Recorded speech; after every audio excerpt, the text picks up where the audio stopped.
저번 영상에서는 주름을 그리기 위해서 알아야 하는 것들을 말씀드렸습니다. 이번 영상에서는 본격적으로 주름을 그리기 위한 방법에 대해서 말씀드릴 건데요. 우선 원단에 따른 주름을 그리는 방법입니다.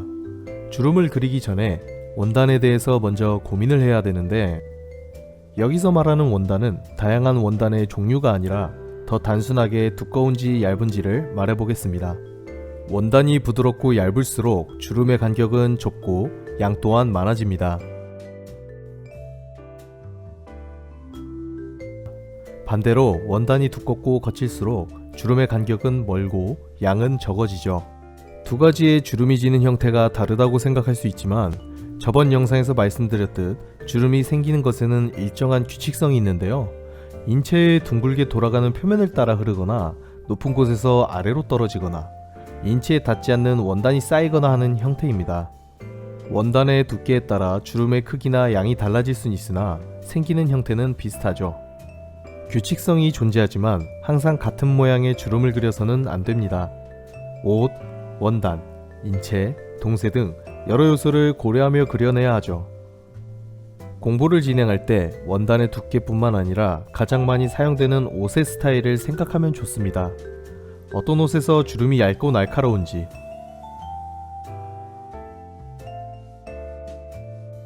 두껍고 부드러운지, 이 경우를 어떻게 그려야 하는지 이해하고 연습한다면 원단의 종류와 재질감을 세부적으로 이해할수록 점점 변형하여 사용이 가능하죠. 우선 보편적으로 많이 입는 여러 스타일의 옷을 연습해봅니다. 셔츠는 면을 사용하기도 하며 화학 섬유를 혼방하거나 화려함을 위해 실크를 사용하기도 합니다.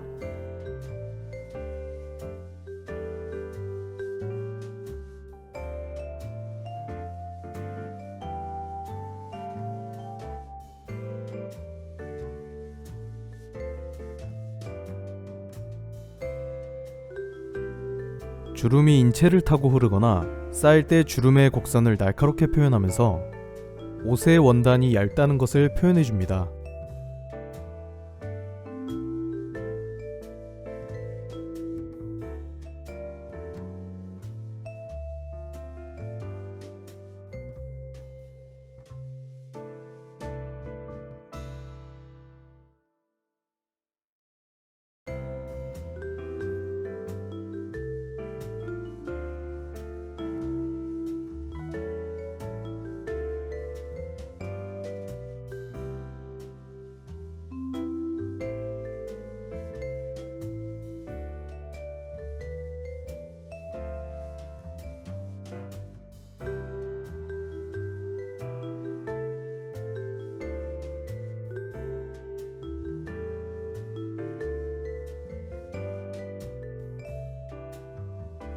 주름의 간격이 멀면 옷의 원단이 두꺼워 보일 수 있으므로 주의하여 그려줍니다.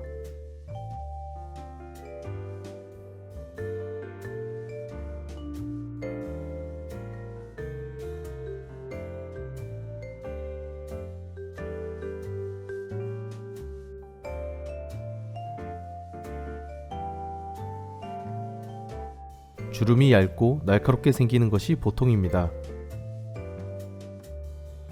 티셔츠의 주름의 형태는 셔츠와 대동소이하지만 셔츠보다 주름이 방해하는 요소가 적어 비교적 주름이 길게 만들어지는 편입니다.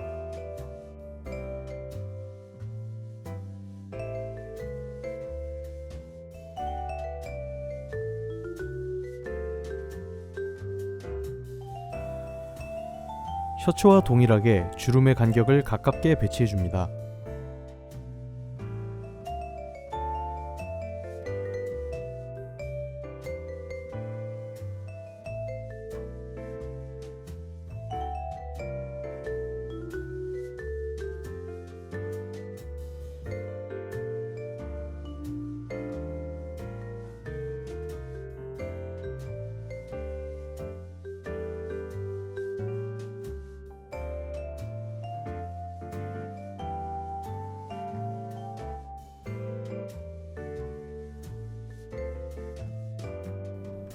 티셔츠의 범주가 넓은 만큼이나 반팔, 긴팔, 칠부 등 우선 스타일마다 주름이 생기는 규칙성을 파악하는 것이 좋습니다. 니트는 원단의 두께가 두꺼운 만큼 주름이 크고 부드럽게 생기는 것이 보통입니다.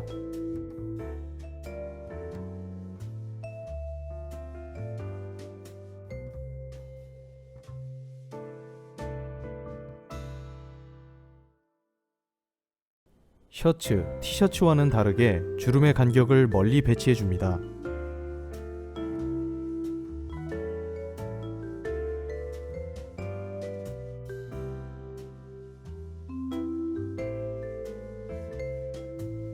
그리고 주름의 곡선을 크게 가져감으로써 옷이 두껍다는 표현을 해줍니다.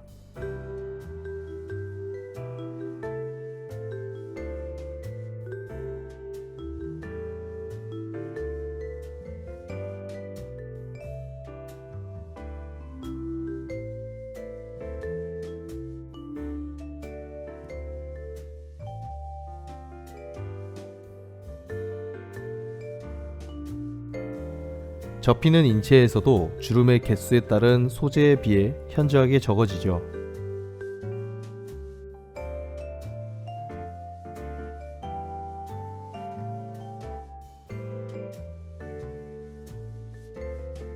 이렇게 그려진 세 가지 경우의 주름의 형태를 보면 주름의 크기나 두께는 다르지만 같은 자세에서 다른 스타일의 옷을 입혀도 어느 정도 비슷한 형태의 주름이 생긴다는 것을 알 수 있습니다. 이러한 규칙성을 이해하고 인체의 크기나 동세에 따라 랜덤하게 주름을 그려내야 하는 것이죠. 예시를 상의로만 말했지만 바지 또한 마찬가지인데요.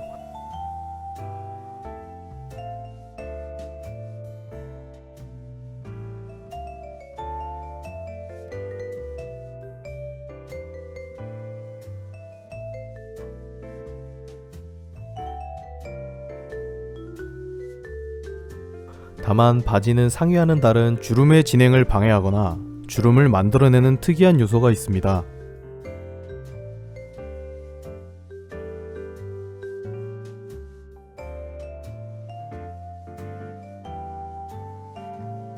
가장 우선적으로 고려해야 하는 것은 주머니입니다. 보통 주머니의 경우 다른 부분에 비해 무게를 많이 버텨야 하다 보니 여러 겹의 원단을 같이 재봉하는 것이 일반적입니다. 때문에 주머니, 지퍼 부분에 주름이 많이 지는 편이죠. 니트의 경우는 어떨까요? 원단의 재질감은 니트와는 크게 다르지 않을 것입니다.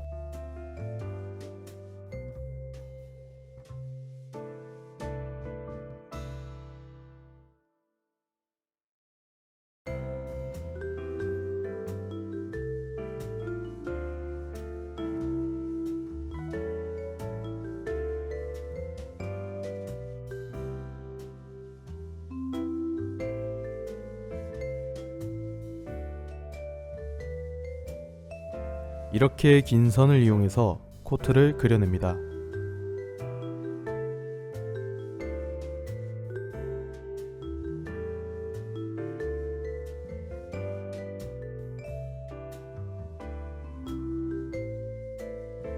다만 인체에서 떨어져 있는 면적이 많기 때문에 인체에 닿지 않는 곳은 떨어지는 것이 일반적일 것입니다.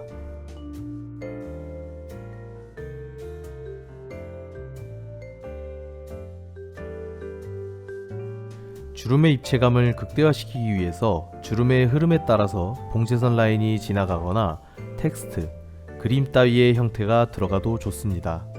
작더라도 효과가 크며 좀 더 현실감 있는 느낌을 주게 됩니다. 다만 주름의 흐름을 무시하고 그림을 넣어버리면 주름 표현 자체가 효과가 사라져버리니 신중하는 게 좋습니다.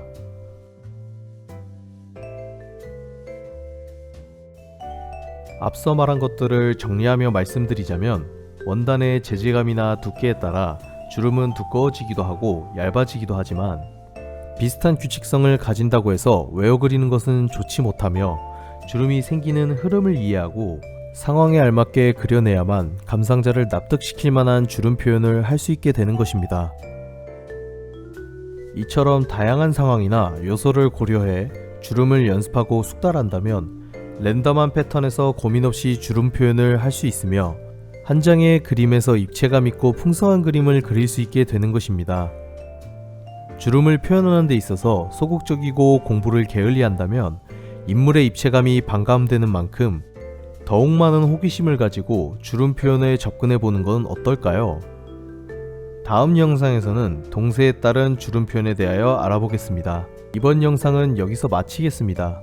감사합니다.